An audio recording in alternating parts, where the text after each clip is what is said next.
സംസ്ഥാന ചലച്ചിത്ര അവാർഡ് ചലച്ചിത്ര വിഭാഗം ജൂറി റിപ്പോർട്ട് 2023 കേരള സംസ്ഥാന ചലച്ചിത്ര അവാർഡിന്റെ പരിഗണനയ്ക്കായി സമർപ്പിക്കപ്പെട്ടത് 160 ചിത്രങ്ങളാണ്. ചലച്ചിത്ര അവാർഡിന്റെ ചരിത്രത്തിലെ തന്നെ ഏറ്റവും ഉയർന്ന സംഖ്യയാണിത്. ഇതിൽ നിന്നും പ്രാഥമിക ജൂറി 2 സബ് കമ്മിറ്റികളായി തിരിച്ച് 80 വീതം സിനിമകൾ കാണുകയും 35 സിനിമകൾ ഷോർട്ട് ലിസ്റ്റ് ചെയ്യുകയും ചെയ്തു. കുട്ടികളുടെ ചിത്രങ്ങളുടെ വിഭാഗത്തിൽ 4 ചിത്രങ്ങളാണ് സമർപ്പിക്കപ്പെട്ടിരുന്നത്.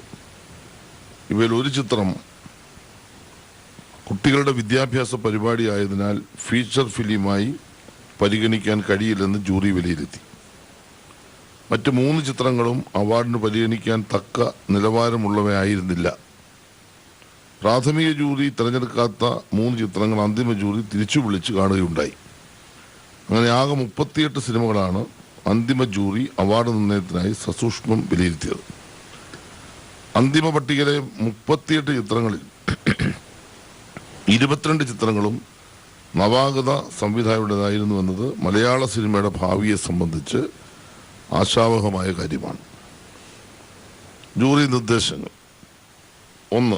പ്രാഥമിക ജൂറിയുടെ സബ് കമ്മിറ്റിയിൽ നിലവിൽ 4 അംഗങ്ങളാണുള്ളത്. അത് 3 അല്ലെങ്കിൽ 5 എന്ന നിലയിൽ പുനഃക്രമീകരിക്കേണ്ടതാണ്.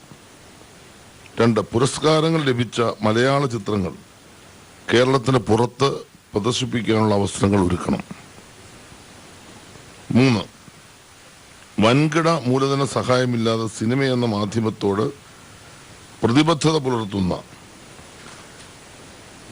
ഇൻഡി സിനിമകൾക്ക് പ്രത്യേക പ്രോത്സാഹനം നൽകണം. 4. മികച്ച തിരക്കഥകൾ ഒരുക്കുന്നതിനായി സ്ക്രിപ്റ്റ് ലാബ്, മെന്റിംഗ് എന്നിവ ചലച്ചിത്ര അക്കാദമിയുടെ നേതൃത്വത്തിൽ സംഘടിപ്പിക്കും. കണ്ണിലൂടെ മലയാള സിനിമ. ഗ്രന്ഥകർത്താവ് കിഷോർ കുമാർ ഈ അടുത്ത സമയത്ത് അദ്ദേഹം നമ്മെ വിട്ടുപിരിഞ്ഞു എന്ന കാര്യം ഖേദപൂർവ്വം ഞാൻ അറിയിക്കുകയാണ്. 30,000 രൂപയും ശില്പവും പ്രശസ്തി പത്രവുമാണ് നൽകുന്നത്. മൗലികവും നൂതനമായ കാഴ്ചപ്പാടിലൂടെ കഴിഞ്ഞ 2 പതിറ്റാണ്ടിനുള്ളിൽ മലയാള സിനിമയിൽ സംഭവിച്ച ഭാവുകത്വ പരിണാമത്തെ സൂക്ഷ്മവും വിമർശനാത്മകവുമായി അവതരിക്കുന്ന കൃതി. സിനിമയിലെ ക്യർ രാഷ്ട്രീയത്തെ ഈ കൃതി സംവാദാത്മകമാക്കുന്നു. 2. മികച്ച ചലച്ചിത്ര ലേഖനം. ദേശീയതയെ അഴിച്ചെടുക്കുന്ന സിനിമകൾ. ലേഖൻ ഡോക്ടർ രാജേഷ് MR. 20,000 രൂപയും ശില്പവും പ്രശസ്തി പത്രവും. ഇന്ത്യൻ സിനിമ ദേശീയതയെ എപ്രകാരമാണ് ആവിഷ്കരിക്കുന്നതെന്ന് പരിശോധിക്കുന്ന ലേഖനം. അപരവൽക്കരണം, ദേശവിരുദ്ധത, ജാതീയത തുടങ്ങിയ പ്രമേയങ്ങൾ ചർച്ച ചെയ്യുന്ന ബോളിവുഡ് സിനിമകളെയും പ്രാദേശിക ഭാഷാ സിനിമകളെയും ആഴത്തിൽ വിശകലനം ചെയ്യുന്ന രചന.